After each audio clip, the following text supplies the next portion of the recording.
I realised that in all the excitement of me talking on stage, I didn't actually introduce what was next in this session. So it only makes sense that I introduce our next speaker. We've got Peter Cadane joining us. He's Director of National International Initiatives from Innovate Finance. Innovate Finance are keen supporters of FinTech North. Supported us since inception. They're a part of the FinTech National Network. And yeah, he's just going to give us a bit of an update on the UK FinTech sector. Obviously, we'd like to have Peter here in person, but he's joining us live virtually, luckily. So yeah, enjoy the next session, I guess. And over to Peter. Peter.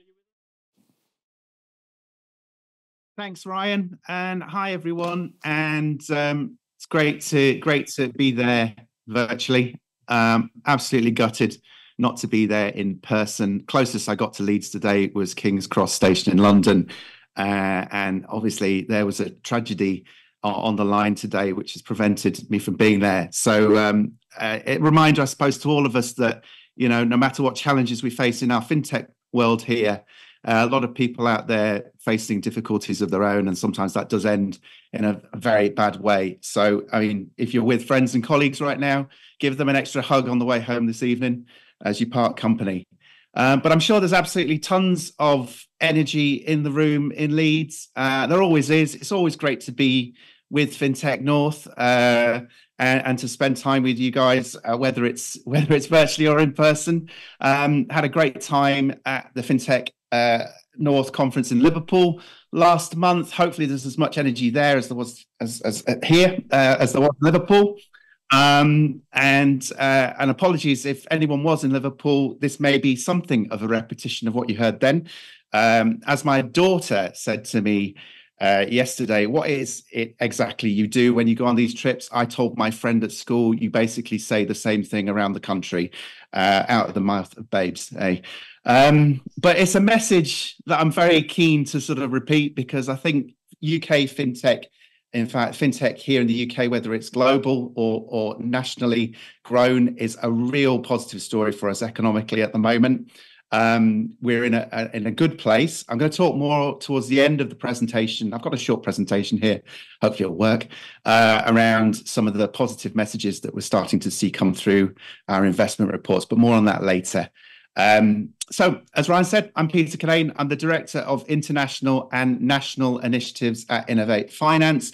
Innovate Finance, for those of you that don't know us, we are the UK's preeminent trade organisation, trade body for the global fintech sector that is based here in the UK and elsewhere. We have up to 300 members representing everyone, all stages through the fintech ecosystem, from your startups, your pre-seed, all the way through to Series A and B and higher, all the way through to high growth and unicorns, including some soonicorns as well coming up. We also have a number of institutional and legacy members, investor members within our ecosystem, and we work very closely with strategic partners such as FinTech North as well. We've been around for 10 years almost, and we've just celebrated our 10th anniversary of IFGS.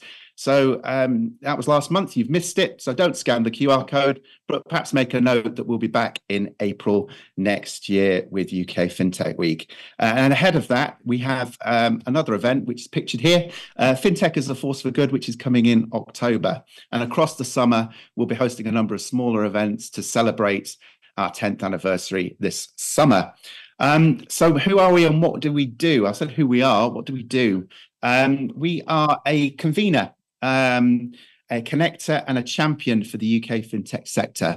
Much of what we do is around lobbying and advocating for the sector, ensuring that it remains competitive, that it remains an attractive place for people to invest into, whether that's businesses moving to fintech from overseas, whether it's our investors looking to invest in the sector itself, and encouraging those homegrown businesses wherever they are across the UK to grow and to flourish. We work very closely with UK government and with the FCA and with a number of other organisations that are promoting fintech and the growth of financial technology. And I should say we have a very broad definition of what fintech is. If your business is in financial technology or technology in finance, you're very welcome to find a home with Innovate Finance. That's what we do. We are here for you. We have a number of missions across our work, which I've put up there on the slide, and hopefully you can see it. Our 5 key missions. The major one is, of course, I've just touched on our policy and regulatory work. We have a number of initiatives running through that right now, including our FinTech manifesto. It is, of course, an election year, and we are looking to ensure that the sector remains competitive, whatever the next government looks like. We recently launched our Unicorn Council for FinTech here in the UK, and that is an initiative that has seen us bringing together a number of unicorns and soonicorns to help us to convey the key messages to government. At IFGS last month, we launched our RegTech test. We've also done some pieces of work around fraud, APP protection, and around open banking and finance, where we've worked closely with CFIP to promote a better ecosystem for open banking and finance here in the UK as well. We're also keen to ensure that our sector remains open to those with the best talent and skills, working closely with partners around the UK, and in particular the FinTech National Network and the FinTech Academic Network, led by our partners at the University of Manchester, and all universities in there as well, to ensure that our graduates are coming through with the right skills and talent for the sector, but also we're there for those that are returning to the sector, perhaps from other areas later in life as well, and that we have the requisite skills and culture across FinTech to support them. Which leads on to our 3rd big mission, which is something we call FinTech as a Force for Good. I've just touched on the key event in October, which is sort of the highlight of that programme. But we do a lot of work across the year to ensure that our sector remains a force for good, whether that's societally or economically, and ensures that things like the cost of living crisis are being supported in a positive way by our industry, by ensuring that the sector is diverse, both in how it appears, but also in terms of its consumer base, and ensuring that we have diversity and inclusivity right across financial services. We also look to support businesses who are scaling internationally. It's very close to my role within Innovate Finance as the International Director. We co-chair something called the FinTech International FinTech Group with our partners at the Department for Business and Trade. And last year, we launched an extensive program of work in the US, focused around New York City, where we now have an Innovate Finance US lead based. And we've spent quite a bit of time over there in the last year to ensure a program reflective of some of the work that we do here in the UK is up and running in New York. And we're looking to build bridges between the New York FinTech ecosystem and the UK FinTech ecosystem to ensure not only a benefit to our companies here that are looking to scale to North America, but also to encourage investment from North America and the US in particular to the UK and Europe as well. And finally, we work around our investment growth and partners program. Again, I'll say more on that in a moment. That is a part of our work to ensure that the growth, wherever you are in the UK, is something that you can tap into. There are a number of initiatives that stem under that, including our FinTech Academy for startups, our growth capital program, and our investment capital report, which I will come back to. And have a summary of each of those scrolling through there for you to have a quick look at as well. But I won't touch much more on that. We work across a wide range of stakeholders in the UK FinTech ecosystem. One of which, of course, is the FinTech National Network, which, here we go, supports the strength and depth of this ecosystem. As I said at the very top, it's a very positive story for us at the moment in terms of where we are. We estimate there are approximately 2,000 companies right around the UK in FinTech, and that economy is worth 6.6 billion to us at the moment. And that is something that we want to ensure continues to thrive and to survive here in the UK. And we do that by working closely with our partners right around the UK, some of which are listed up there. FinTech North has been a huge supporter of ours from very early on, and we continue to work closely with them. But we also work closely with a number of other partners right around the network, FinTech Scotland, FinTech Wales, FinTech West, FinTech Northern Ireland, and SuperTech in the West Midlands. I've put a few question marks up there. We're always looking for emerging regions to work with as well. There may be one in the offing in that geographical part of England. We shall see, but very excited to see the network grow. And what we will be doing over the next 12 months is continuing to host a number of events around the UK in partnership with all those partners. We've recently concluded a series of policy roundtables in Birmingham and in Cardiff and with Scotland virtually. And we've done that to ensure that the views of UK businesses, whatever stage they're at, are being entered into some of the policy and regulatory work that we're doing. We, of course, always support and speak at these conferences run by our partners at FinTech North as well. No matter the circumstances, we always try and get here in some shape or other.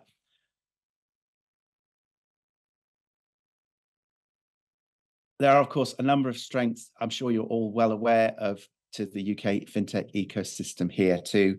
And I've listed those up there. It's something that we want to talk about when we're particularly talking to overseas audiences, to remind them that actually, comparatively to other leading FinTech markets around the world, we do have a proactive regulator. We do have a supportive government that is pushing for greater growth across FinTech. And we do have access to capital. So I have a chart here which demonstrates where we are in terms of our FinTech investment. I mean, it goes without saying that 2023 was a tough year, and we saw a drop globally of 43% into FinTech from VC funding. But that has to say, one has to say that the UK remains second only to the US in terms of where we are positioned in terms of being a source for FinTech funding. That's in fact higher than the next 28 European countries. And whilst we saw 5.1 billion US dollars invested into UK FinTech, admittedly a drop of 65% on the previous year, we did see 409 deals. And I'm encouraged to say that the signs of recovery are there, particularly in the second half of 2024. If you dig a little deeper into our investment capital report, you will see that particularly in the areas of asset management, wealth management, blockchain payments, and insurtech, we're seeing an uptick in investment. And I'm really pleased to see that in the case of businesses that are led by female founders, we saw 1.1 billion invested last year, which is a definite increase on previous years as well. We're encouraged by that. We want to see more of that. We certainly want to see more investment going into our businesses that are led by female founders and by founders of other diversity as well. It's a core part of what we do around the FinTech as a force for good agenda. And we also want to see more capital, of course, flowing into the north of England and other regions of the UK away from London and the southeast too. So there seems to be some movement on that, and we're keen to encourage that going forward. When we're not beaming in virtually to the north of England, we try and get ourselves around the world as well to promote UK FinTech. These are some of the events that we were at last year. Key ones to pull out, of course, are Money 2020, which is happening next month, in fact. We will be there alongside FinTech North and others in this space. And we were very much hoping to be at and planning events around the Singapore FinTech Festival later this year as well. That's a quick canter through everything we do. It's very hard, obviously, to not be there in the room with you. Very excited, though, that we've been able to make this connection today. I'm, of course, available if you want to get in touch, if you have any questions about Innovate Finance or the strength of the UK FinTech ecosystem, please do get in touch. I want to take this opportunity to thank the team at FinTech North, to Ryan, to Joe, to Julian, and to Rachel as well, and to Chris, if you're watching. Thoughts with you as well. And I very much hope to be with you in person soon. Ideally, I'll see you all in Leeds next year, or if not, in Newcastle before that. Thank you.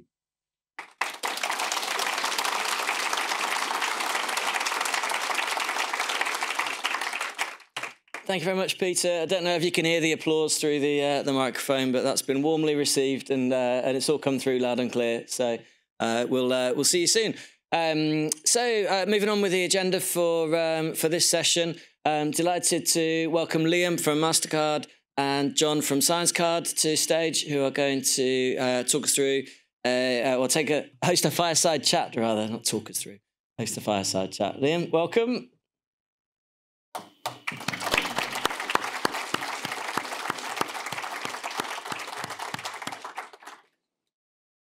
Okay, I'll leave you to it. Thank you. Good morning, Leeds. Welcome to our fireside chat. I just wanted to start by saying thank you to FinTech North for really shining a light earlier on today. Some pretty powerful topics and heavy topics, and I thought that was very well done this morning. So health is very much the new wealth, and topics like diversity, accessibility, and inclusion, certainly as a global people leader, are incredibly important. And so very nice to see that being brought to life this morning on the stage. So thank you for that. So welcome to our fireside chat between MasterCard and ScienceCard. We've got John joining us today. I did request actually a fireside or a picture of it or a video of a fire, but I was told the audio description is a health and safety risk. So we haven't got that for you, unfortunately. But this is aimed as a structured but informal discussion between a moderator and an esteemed guest, John. So we'll start off with some brief intros. John, fantastic for you to join us today. Pleasure to be here. Please, I know you had an early start, so please introduce yourself and tell us a bit more about ScienceCard. Brilliant, thank you very much. Pleasure to be here, back to my former home in Leeds. So briefly about myself, I've entered the fintech space a little bit more recently. So in my previous life, I was a senior research scientist.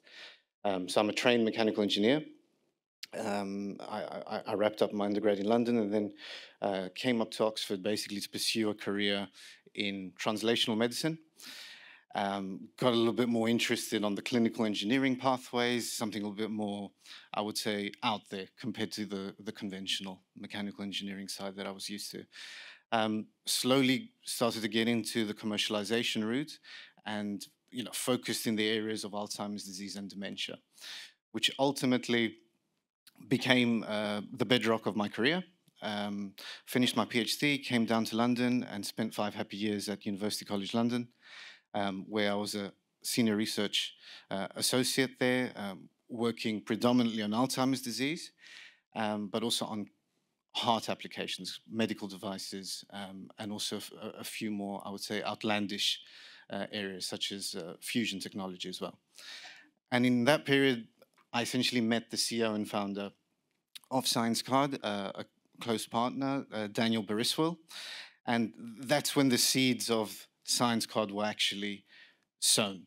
So, here we were as academics, fighting hard, basically leading on a lot of, I would say, world-leading research within the groups that we operated within, but struggling to find the time, considering we had to apply for grants literally every few months.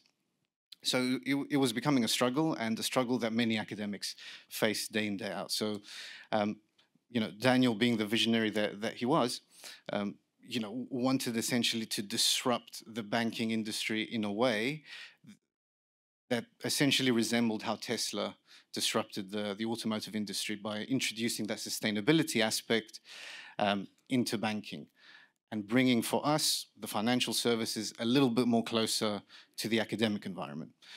So that's how the seeds were born. And, at that point, nothing happened. So, I continued my research career. I came up to Leeds, worked on clinical trials. I also had a brief stint in Paris where I worked on cancer therapeutics. And in that time, Daniel had essentially co-founded and sold essentially an AI treasury company in the interim. And then post-COVID, we had this massive opportunity in front of us where science was at the forefront. The commercialization pipeline of the COVID vaccine was at the forefront. People could understand, people could feel, and people were closer to the science. And, for us, the commencement of trying to create a model that would bank the sustainability transition was a now or never moment. So around 2021, essentially, I quit my research career and partnered up with Daniel, and we co-founded ScienceCard. And essentially, this was the birth of ScienceCard, 2021. And yeah, the fundamental premise of ScienceCard is we're a banking solution that has a very unique research sponsorship platform embedded within it. So we sponsor breakthrough innovation from the UK's higher institutions, predominantly in healthcare, climate science, and computation. And this is essentially what we are. So that's a brief intro. Excellent. No, thank you for that. And I think, science is really the enabler, right? Absolutely. And so hopefully everyone's well aware of what MasterCard does, a technology company in the global payment space. But you're probably less aware of our environmental, social, and governance approach. And we have a key principle at MasterCard. We talk about doing well by doing good. And for us, that means we drive long-term value for our shareholders by empowering people and organizations to reach their full value. We advance prosperity around the world, and we put innovative solutions to work on critical scientific projects. And I think that's really where ScienceCard comes in. And so yeah, maybe it's reflected a little differently, but it's just as powerful with regards to how ScienceCard works, right? And of course, it ties in neatly with companies like ScienceCard because we're excited to say they're a newly licensed MasterCard issuer. So maybe if we can talk a little bit about what are the primary opportunities and maybe some of the challenges as well that you've encountered whilst working across science and fintech, and how have you navigated those?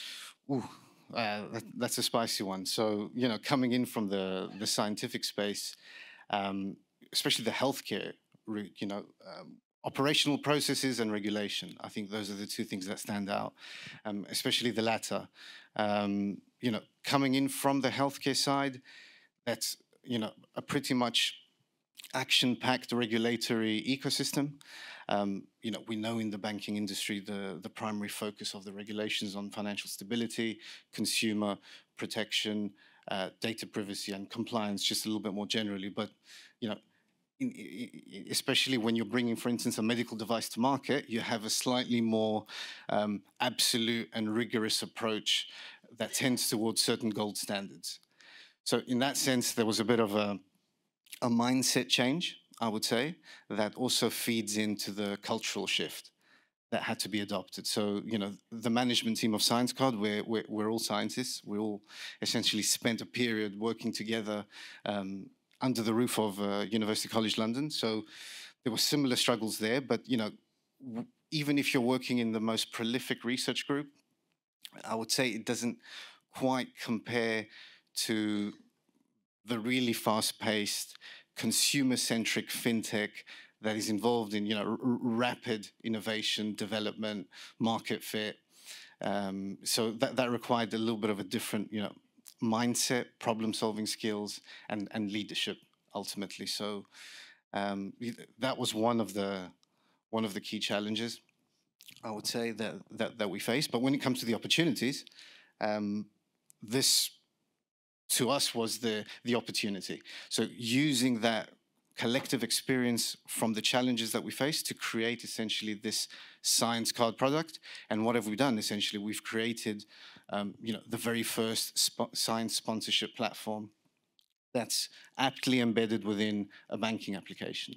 And we focus on breakthrough innovation, and we give our customers the opportunity to become very, very close and engaged with the science. We try to gamify the experience as much as possible and let them get in on the science that's being developed, which is, in all cases, up to now, truly groundbreaking.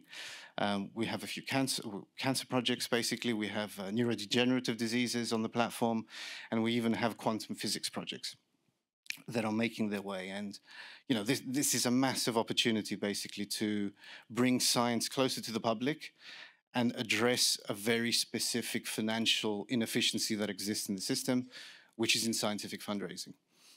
so, that's, I would say, the biggest opportunity that we have. It's also leveraging our own backgrounds in AI, in data analytics, to create more, I would say, consumer-centric models, being able to, to offer better insight, customer service through these models.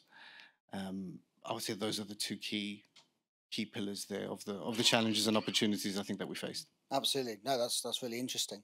And certainly when people ask me about Science Card, I kind of explain it as connecting consumers with an easy and seamless way to pay to kind of power up their purchases.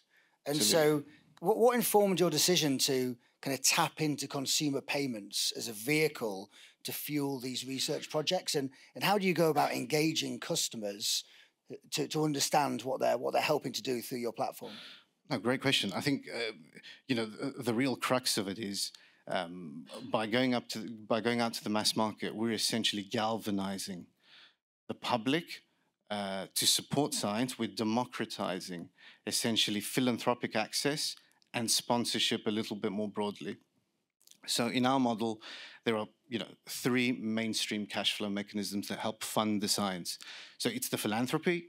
You can do your micro donations that makes you essentially feel good, because by rounding up your coffee spend, you know that extra cash is going into a project that is not only worthwhile, but truly impacting society. Then you have the opportunity to directly contribute larger amounts. So we target the high net worths and the ultra high net worths in that space. And just by using Science Card, essentially, our revenues contribute to the ecosystem. So you're passively impacting the world around you just by using Science Card. So it was important to have that consumer-facing outlook at the very beginning, and essentially get people to understand the impact that they can have. And just from a wealth management point of view moving forward, get people also to feel a little bit more comfortable with the concept of donating into science, which ultimately can help transition into, potentially sponsoring much larger amounts in the future. And, we're trying to make that easier for different user groups. And we're going to have currently we have a free card usage, but we're going to introduce a premium membership model where, science not only can impact society, but it can also create a revenue for those who wish to take that on. So science can also pay and recycle itself within the ecosystem as well. Yeah, it's great to hear that the commercial model works, right? And especially, I think, roundups are quite a significant aspect of that. It's just an easy way to understand that you're generating that revenue and helping important projects proceed. Oh, yes, absolutely. Micro donations are super important. And currently we've had our soft launch and there's some really good traction. We're getting some really good usage statistics and, a lot of positive feedback, because people can feel that they can actually make a change through a very incremental sacrifice. And when they are ready, they can, essentially, sponsor a little bit larger amounts to their research of preference. And we want to have a myriad of projects. So currently the three verticals are healthcare, climate science, and computation, but we want to subdivide those and introduce, I would say, more niche areas that could, entertain the thoughts of many consumers. So you touched on it before about the kind of challenges of working between scientific research whilst also the practical applications of running a fintech startup. Can you explain a bit more kind of, how you manage those two kind of difficult things and combining them together into one proposition? I mean, another great question. So we've tried our best basically to leverage our own backgrounds and our own ties to academic institutions throughout this whole process. So these, this is one of the, I would say, the major plus sides that we're introducing is the domain expertise. So for us to be able to understand the scientific ecosystem, understand the pain points, being embedded within it, not only at a teaching level, but at a very high research level, was instrumental to be able to create that, I would say, that creativity and that spark that was needed to create the banking model, essentially. And, this type of mindset also introduces itself in the core banking infrastructure that we've developed as well. It's a serverless infrastructure, it's a highly lean operation. And, essentially those two worlds coincided and intertwined in developing both the scientific ecosystem and the core banking. And you said there's just 12 of you in the organisation, right? There's 12 currently in the organisation with a few contractors, and we're expecting that headcount to grow. As we essentially hard launch, we have a lot of demand basically, and a lot of positive pressure that we need to place on ourselves. Excellent. And so maybe help people in the audience who may be looking to shape the future at the intersection between science and academia and fintech. How should the audience kind of prepare for these big changes that we're seeing kind of like exponentially? I think there are a few areas that potentially come to mind. Data-driven innovation. So I don't need to persuade anybody in this crowd, the importance of AI and data analytics and what it's having on our daily lives. Just being able to keep up to speed, on that is essential, basically, for all of us. I do expect to see a lot of interesting developments, especially on the customer service space as well, through that data-driven innovation. I would say behavioral finance as well comes into mind, creating those user-centric models that promote financial inclusion. We need a better understanding of the behavioral science and also the consumer, I would say, behavior and behavioral economics, sides of the argument. Then we have the crypto space, which, of course, everyone loves blockchain. I personally believe the technology is here to stay. I would like to see some more emphasis maybe on the usage of some of the niches, emanating from that, like smart contracts. They have a role to play, not just in banking, but also potentially in how we interact with science, with intellectual property, amongst other things. So I think we've hit on most of the buzzwords with innovation in my job title. We've touched on blockchain. We've touched on behavioral analysis. Maybe AI, is that part of? You've got to get that in there, of course. AI for us, AI is essential. So it's not just a gimmick for us. Especially the founding team has a strong, I would say, track record and footprint in the AI space. The founder and CEO of ScienceCard, like I said, he co-founded and sold an AI treasury company. So we are introducing, very strong AI components in our treasury infrastructure moving forward. We have AI involved in the back end, basically, and also in the customer service as well. I mean, this is essential. I think it's the efficiencies that it drives across the business. Efficiency and Copilot, generative AI is really just the intelligence that you can get from it as well. You can really profile and, I would say, make the bespoke customer experience a real possibility. And for us, coming in from translational medicine, the idea of personalization is key. So we try to impart some of that basically into the product. And so maybe just leads me on to my final question. So, ScienceCard, about to launch, new MasterCard issuer. What's your call to action to the audience today? What are you looking for people to kind of talk about and understand and take away from this fireside chat? I would love for everybody to download and experience the app for yourselves. I would like people to appreciate basically the nature of the interplay between science and banking. How closely intertwined that is, and appreciate also the verticals that we've tried to offer to the public. So, healthcare, climate science, and computation. These are three pillars of innovation that are very strongly aligned, not just with our own ESG roadmap, but also the Horizon programs roadmap as well, and also MasterCard as well. So, we're looking to introduce a lot of impactful research that can really change society, and consumers have the opportunity to provide an ESG stamp of approval at grassroots science level. And I think that's an experience worth having. So, if I may, please download and explore the app, and let us know what you think. Excellent. No, thank you very much. And I think that covers our fireside chat. So thanks to John for travelling up here. Thanks for FinTech North for the exposure today and the ability to have this chat.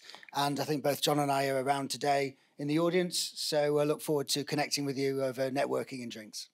Thank you. Pleasure. Thank you.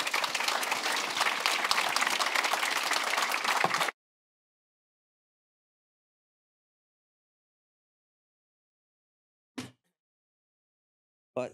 Thank you very much, Liam and John. I think you managed to knit together so many things we've already spoken about today across health, across neurodiversity, sustainability, the nexus of academia and industry as well. So I guess that's pretty appropriate that it's a brand like MasterCard doing that, that's so integral to the way that the fintech ecosystem works. Our next speaker is Will from the Bank of England. Bank of England has a presence in Leeds, which is growing. They made an announcement this week, which Will may well mention, as part of his slot around creating 500 jobs in this region, and they joined the FCA as having a strong presence here, as well as the UK Infrastructure Bank. Unfortunately, Will also fell victim to the train issues earlier on today, so he's going to be joining us virtually. So I hope he's there. He is. Right, Will, can you hear us? Oh, we can't hear you. One sec. Is Will on mute or are we on mute? No, still can't hear you. 1 second, Will.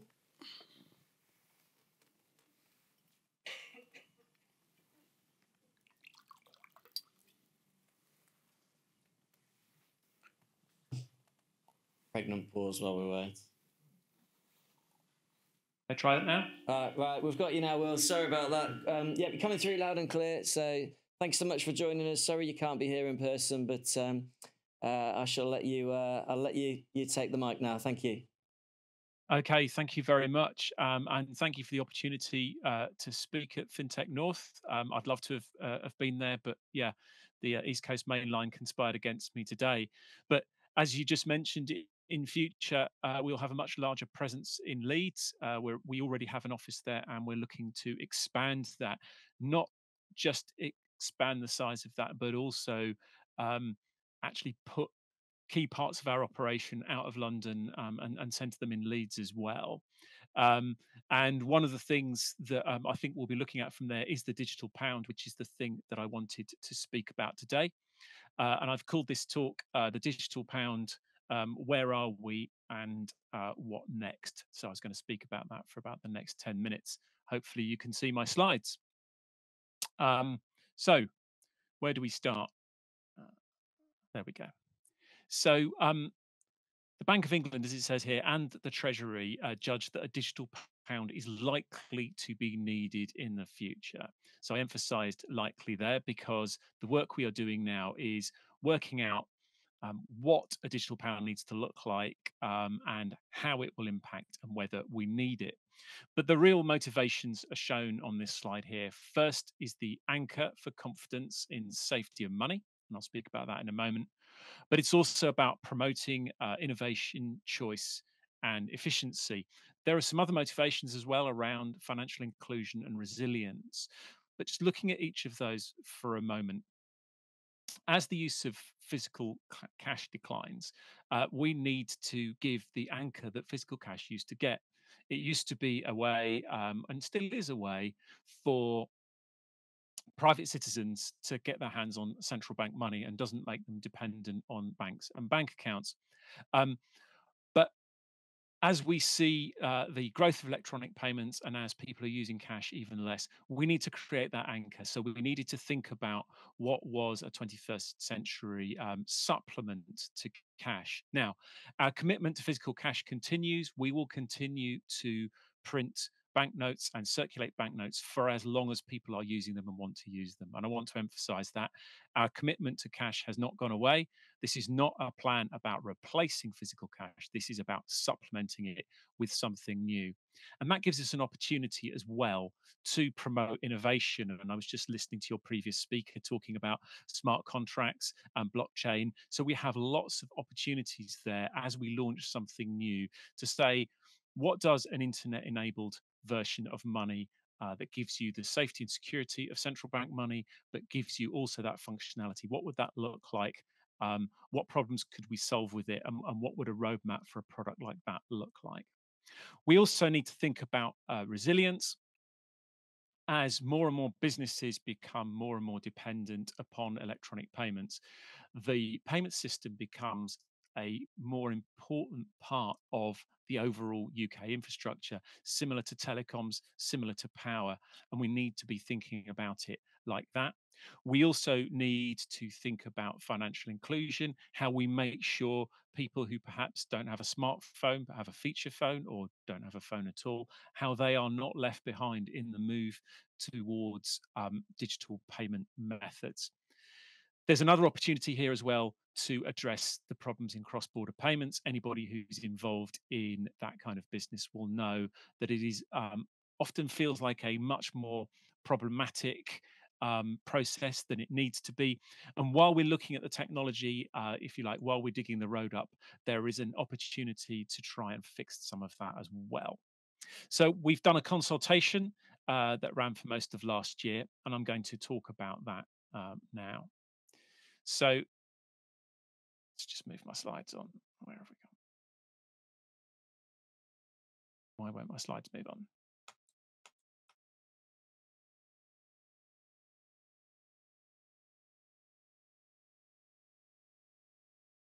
Sorry about this. I'm just having a few. There we go. Right. There are some key points coming out of our consultation. First of all, we're looking to do the digital pound as a public-private model. So we are not looking in the Bank of England to build all of the technology.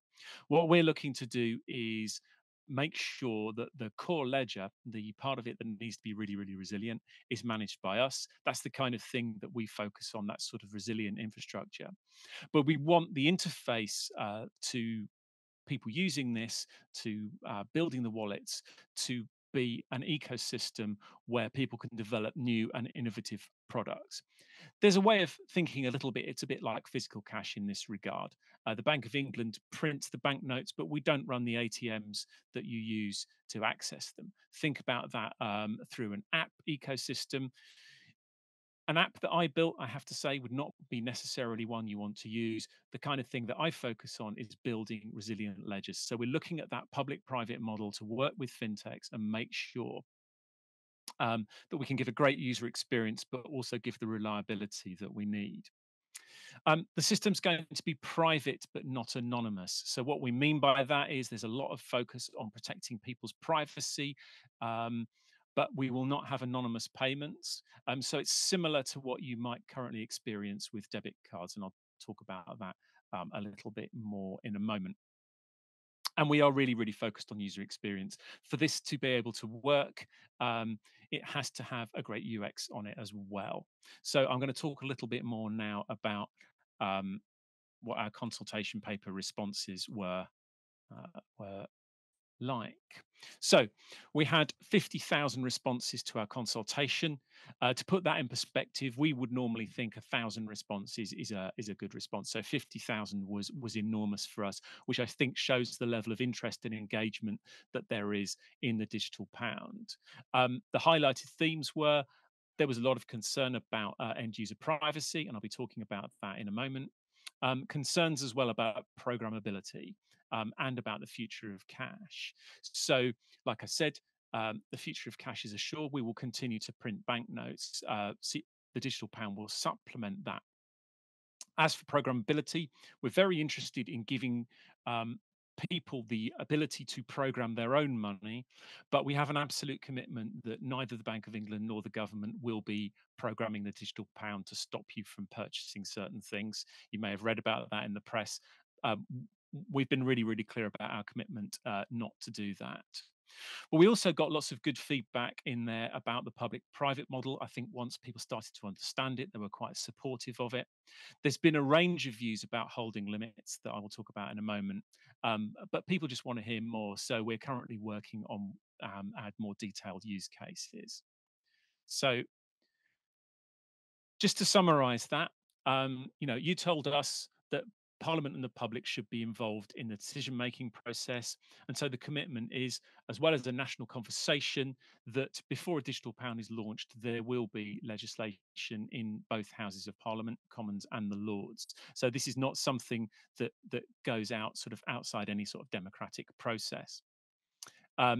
Users' privacy must be protected, and and that will be in any legislation that's introduced by the government. So we will not have access to your personal data. One of the ways I like to put it is, I don't tell you how to spend your physical banknotes, and I have no intention of telling you how to spend your digital money either.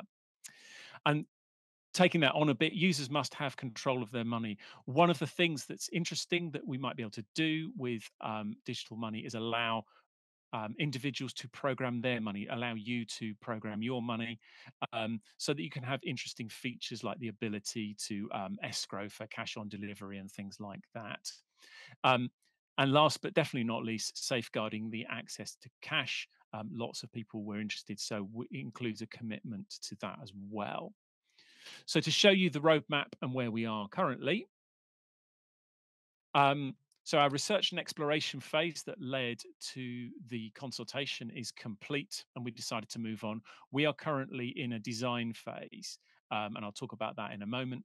And that takes us to a decision about whether we proceed with build or not, that we expect to take maybe around the end of 2025, 2026, that kind of timescale.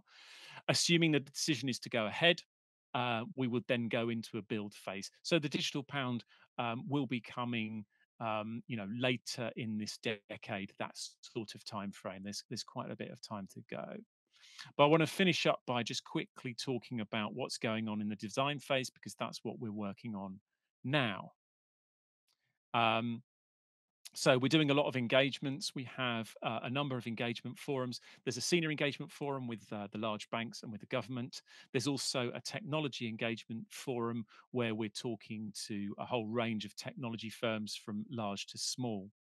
We've got academic advisory groups, both in technology, but also in the economics, and then specific working groups looking, for example, at the features that retailers might need and what deficiencies that they see in the current system that they would like us to address.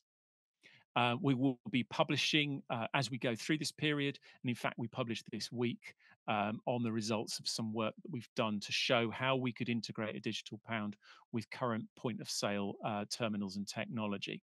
We're also doing international engagement, partly through the Bank of International Settlements, but also with other central banks around the world, partly just to share knowledge and expertise, but also to start to get into this cross-border point to see what opportunities we have just to take some of the friction out of that. There's also a national conversation, which will be getting going sort of later this year and into next year, just to get out to more events like this and speak to people about what we're doing. So that was all I had to speak about today. It was a quick 10-minute overview of that. Sorry I couldn't be there, but thank you very much for the opportunity to come and speak.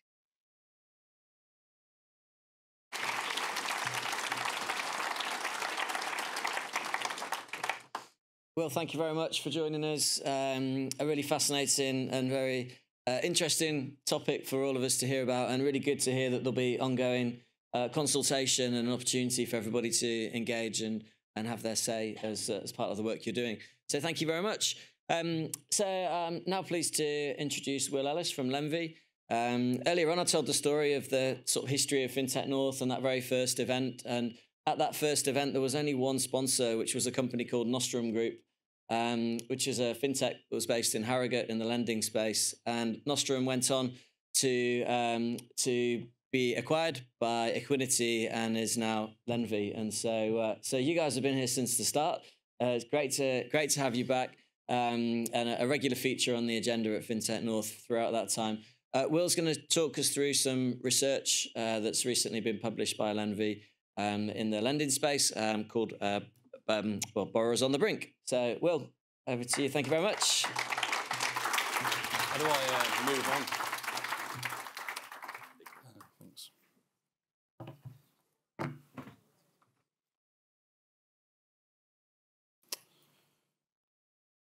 So, good morning, everyone. Thank you to FinTech North for having me here today.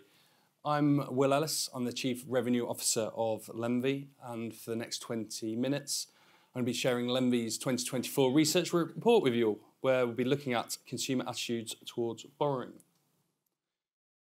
So if you get your phones out, the flowing QR code will actually take you where you can download the report from. I wasn't unfortunately here this morning, but I understand there was a great panel on neurodiversity. I don't cover that today, but in the report, there's a key area on that. So since 2013, we've been surveying around 2,000 consumers, getting to the heart of how they really feel about borrowing. And today I'm going to share some of those insights. For those of you who are new to Lenvy, though, I want to briefly introduce to you what we do. So Lenvy is a fintech. We specialise in providing lending software solutions and services to financial services companies. We combine our global expertise, our market insights, and our tech innovations to provide market-leading loan management software, risk management, loan servicing, KYC software, and capital markets tools such as standby servicing. Everything we do is typically aimed at lenders. We're close to working with around 200 lenders around the world. We're headquarters in Leeds, actually in Lawnswood, and we're very proud of our northern roots. The report and presentation I'm giving today is very lending focused, and I appreciate we've got a real mix in the room of organisations, so I hope you can all take something away on consumers' views on borrowing. And I also appreciate I'm just before lunch, and I'm quite hungry myself, so I'll be making a dash for the lunch queue, and if anyone wants to grab me to talk through the report, please come and find me. So it's quite amazing. We've been doing these reports for 10 years, ever since the Nostrum days. Our latest research was conducted in 23, released in 2024. And the last decade, these insights have given valuable insights into the landscape. Like I say, we've used a market-leading research company to survey 2,000 employees, and we cover a range of questions, like topics like mortgages, attitudes to debt, financial education, green and ethical lending, and much, much more. And then from the responses, we compile a report and we share it with the community. And then we combine our knowledge to understand trends and behaviours, and we make summaries and predictions. And then we give this tangible insight back into the lending market. But why do we do this report? Why do we keep doing it? Well, quite frankly, it's really, really interesting. It gives us year-on-year data that never fails to inform and surprise us, and gives us key nuggets of information that's driving consumers' decisions, and then what we can learn. We then use this to drive our innovation pipeline, but we also then use it to share subject matter expertise with the marketplace. So we go back to 2013 when we first did the report. It was a time when Apple had just launched the iPhone 5S. We were just foreseeing a rise in mobile banking. The FCA just released a consultation paper saying that affordability checks should probably be mandatory. Twerk and selfie were added to the dictionary for the first time, and it's now 2024, and we're now using selfies for ID verification. There's a twerk joke somewhere, but I'm not going there. And talk about how quickly business environments change. Wonga, we're talking about a £1.4 billion IPO. So in 2013, our original research showed smartphone penetration was only 72%. 35% of consumers said they would sign a loan electronically. And our research also showed that 62% of 35 to 54-year-olds cited ability to do everything online as important, compared to only 43% who thought the loan provider having a local branch was important. And if you're like me now, you try to avoid that branch at all costs. So before we get to why people borrow, the 2024 research was particularly compelling. It pointed to one resounding conclusion: the urgent need for collective action to support borrowers in making sound financial decisions. Now, I've worked in the financial services industry since around 2008. I think the industry can do a lot better in helping people to understand why they're borrowing and the tools that they're borrowing. No consumer should feel that they don't truly understand that the loan that they're taking out isn't the reason for why they're taking it. So why do we borrow? We don't just wake up and say, today I fancy getting into debt. We borrow because we're focusing on the end goal.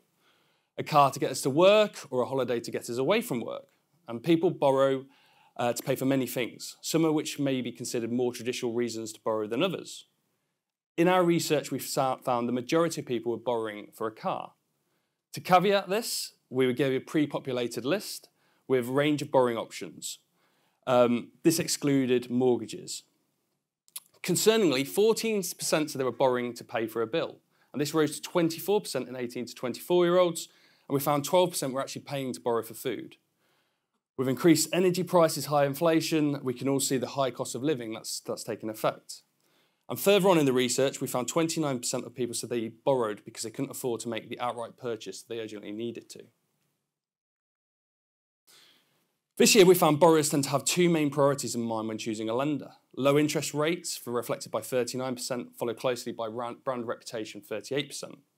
This is compared to 2013, when half said they would borrow from any lender as long as they were happy with the interest rate, with brand loyalty rarely factoring into any decision-making. Now, the impact of interest rates will come as no surprise, but the weighting of brand was interesting. So if we dig a little deeper, we found the next generation of borrowers, 47% 18 to 20-year-olds, said it was a crucial factor, brand was a crucial factor when considering a lender, compared to 20% who looked for interest rates. And brand is what can cause one lender to stand out from the next. It's a very human element of a business to understand the individuals so that they can give improved brand loyalty, better customer outcomes. And consumers demand seamless and efficient transactions, and companies that can deliver on this are poised to thrive. Now, some of the recommendations in the report we're able to pull out. Companies can leverage data to understand users. We found 65% of people would consider giving a lender temporary access to their banking transaction history if it can lead to a more personalised rate. Some borrowers have thin credit files. Open banking can also create opportunities to access funds that are previously excluded from. And the key here is trust. Lenders need to be transparent with who they share data with, and everyone can harness tech, and it's important that lenders do. Now, I'm not going to speak a lot about AI, but it's clearly a game changer. We'll be able to analyse lots of different data with AI. When someone gets this right, it's going to enable consumers to have a borrowing experience that truly understands and addresses borrowers' unique needs. Now, focusing on vulnerability, lenders can design inclusive financial products and provide compassionate and comprehensive support to vulnerable customers, and this will help to strengthen customer relationships and increase brand loyalty. Lenders can also offer more human-centric experiences. 21 of those who asked wanted to actually speak to a lender. So there's always going to be a place for a call centre, even branches to talk through borrowing when someone's in trouble or someone doesn't understand their loan. And AI is able to support this experience in a variety of ways. And I see a hybrid of BPO and tech in the future, offering round-the-support assistance and delivering human-like qualities. So we've seen this with things like Alexa and Siri. People are having a lot more understanding of using AI tools, and I expect to see that a lot more in financial services in the future. So in terms of improving brands, almost half of those asked would like to see more green lending innovations, such as lower interest rates tied to household energy efficiencies. And 2 in 5 borrowers said that a lender's greens and credentials were important when it came to taking out a mortgage. So with a bit of creativity, lenders can increase their appeal by rewarding borrowers by doing their green initiatives. As you've seen in the press, we know there's been no ignoring the rapid adoption of buy now, pay later services. It allows consumers to split purchases into manageable instalments, often interest-free. Buy now, pay later is now included on credit reports. Consumer and lenders can have a clear view of their financial health through this. It can positively impact financial inclusion and promote wider access to credit. Going back to our findings on brand, user experience is key. It's often friction-free lending, and at its best, buy now, pay later offers seamless UX. I personally love the experience of buy now, pay later, and with the right software, some of the lenders are really getting it right. But there's a growing opportunity to be responsible here, because a report on Citizens Advice published in 2021, which I appreciate is a little out of date, showed 39% of people who had used buy now, pay later had done so without realising it. 42% didn't realise what they were signing up for. So there's a balance to be done with regards to financial education and making lending products for consumers seamless and sick. So maybe entering a little bit of friction back into the process would be a help. Our data also showed customer vulnerability is on the rise. what we were increasingly seeing is the face of vulnerability is changing. The economic landscape of recent times has been a stark reminder that that all of us are potentially vulnerable. Consumer duty requirements highlighted the importance of supporting customers in this vulnerability. And what we're seeing is vulnerability transcending from marginalised groups into broader society. To be frank, we're all potentially vulnerable, and lenders should work with this at front of mind. And it's estimated nearly 60% of us don't have emergency savings to cushion a financial blow.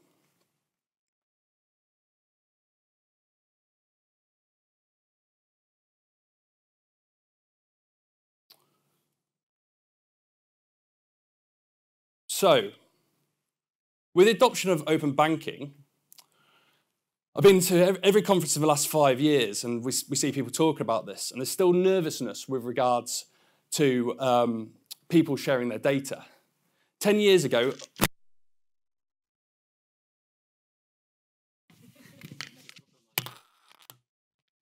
can we put this one on? Sorry. So, 10 years ago, over half of consumers worried about the amount of information that financial companies had on them.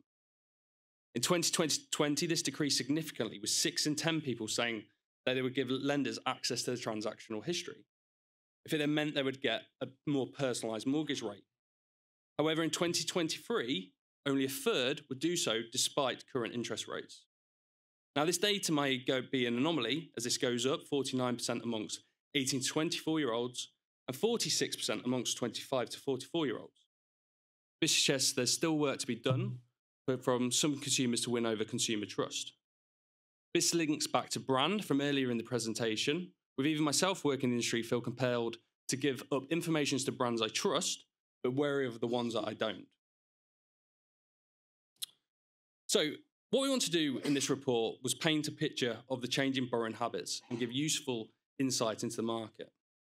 Our key takeaways include, in today's increasing competitive market, FSS market, the brand is key.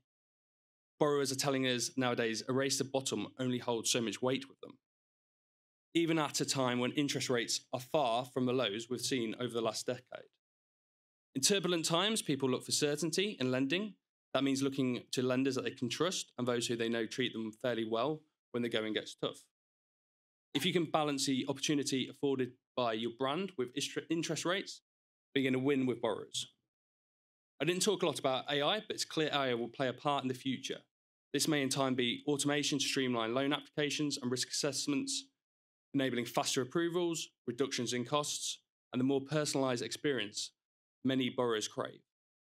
I can't make predictions for how AI will be used in 10 years from now, as it's so rapidly advancing. Open banking will only normalise. Despite some concerns about sharing data identified in this research finding, open banking is likely to be normalised amongst people under the age of 50, as borrowers are won over by the potential of offers for more tailored products and potentially better rates. Lenders will increasingly take tailored and specialised approaches to lending to meet diverse borrowing demands. And lenders will need to move fast to launch innovative products, and to do this, they will need flexible platforms to maximise relevance to different customer segments. Our research proposed support for solutions ranging from parent payment plans to counselling support for vulnerable customers. Green lending also offers opportunities to provide innovative lending models that address environmental concerns, also support consumers and support financial inclusion. But it's crucial to recognise that technology is alone not the answer. We know that customers are seeking closer relationships and the human's touch. So striking the right balance between these two elements is going to be the key to success. Thanks for listening, and if you've got any questions, please do come and talk to me. But likewise, please download the report.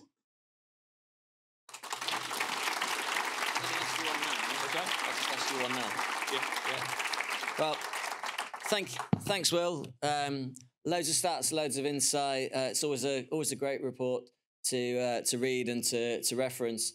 Just a quick, if anyone wants to ask Will a question, you can. But I'm just going to ask him one.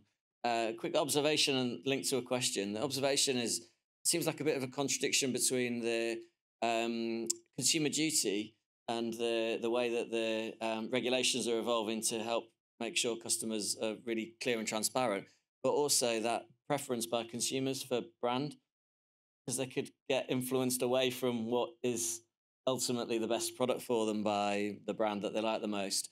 So you might want to comment on that, but also linked to that, I was just wondering, we keep hearing a lot about personalization in lending and in banking generally, and how does that link to the tech that can be used to personalize? I've given you a couple of things there. Okay. So the stats around our brand were younger generations were more loyal to brand.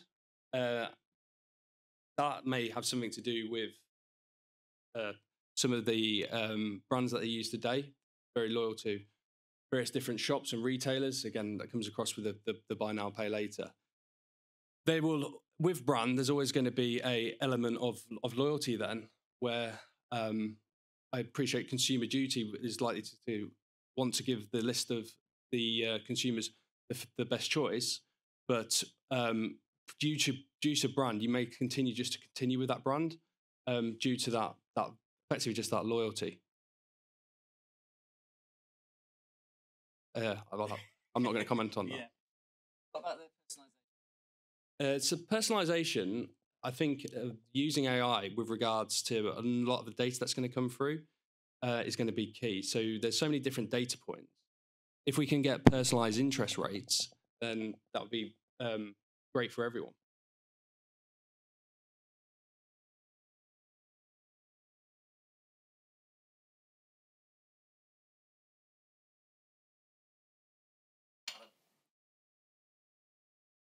Yeah, I'm Adam from Griffin Bank. I'm really interested in the correlation between people using credit and needing credit. And the reason that I raise this is I was at a really fascinating chat with some much younger people than I am. And they were talking to me about rewards and benefit schemes and points and all of these incentives that they get, which I would say is part of their brand loyalty, and it's actually the reward scheme loyalty that they've got, at least from this conversation. And I wonder to what extent like research is taken into account the fact that people are gaming systems to get, using credit as a way to get rewards and points. It could get them in a sticky spot, but it is part of the motivation. Do you have like an Amex card though, or a... I personally don't. I chucked all that ages ago, but they all do. Like, these are my colleagues that are 25, 30 years old, and they are gaming Amex and Tesco and all these different companies to get really good deals. It's good for them. So I'm more near the 40 age. I've got an Amex card and I use it for the points. I've got a Barclays card that I pay off each month, and I use that for Hilton points. So I do think there is an element of brand loyalty that comes along with reward points, and you feel like you're getting something back. I can't comment on the research. It was done by a market research company, quite an in-depth report, so it's got a lot of data in there, and I don't know it's all off by heart, but certainly from a personal point of view, I have a lot of brand loyalty to a number of the providers that I use that give me rewards back. Another one? Yeah.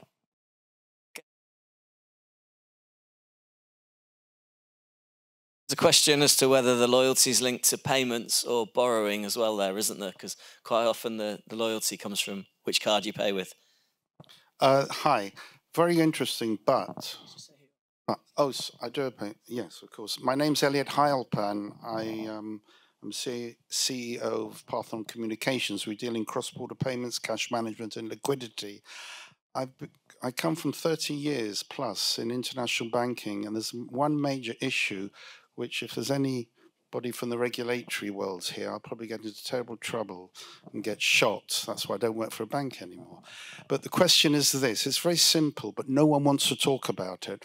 Do you have any information with respect to consumers, retail consumers, not wholesale or corporate, although you can include corporate, but on the card issues, we have base rate, interest rates, base rate for lending, not interbank lending, but mortgages, lending to individuals. That is based on the base rate, used to be called minimum lending rate, margin on that. And then you have credit cards. And what a lot of people are not aware of is that the credit cards talk about APR, annual percentage rate. That is base rate plus all their costs for running their business. So if you borrow, do a rollover on a credit card, that could be APR of 20, 30%. That is base rate plus 15, which is absolutely disgraceful. No one talks about it, but a lot of people borrow on credit cards because they don't understand it. And I just wondered, apart from the regulatory element and the transparency, which clearly is not there, and I think it's wrong, do you have information on those who borrow on a bilateral basis, pure consumer borrowing, base rate plus a margin, mortgages, and those that are rolling over, in other words, on APRs and paying base rate plus 15, 20, so that's 25%. No one talks about it. It should be spoken about, and it's very, in my humble opinion, and I've written about it, unethical.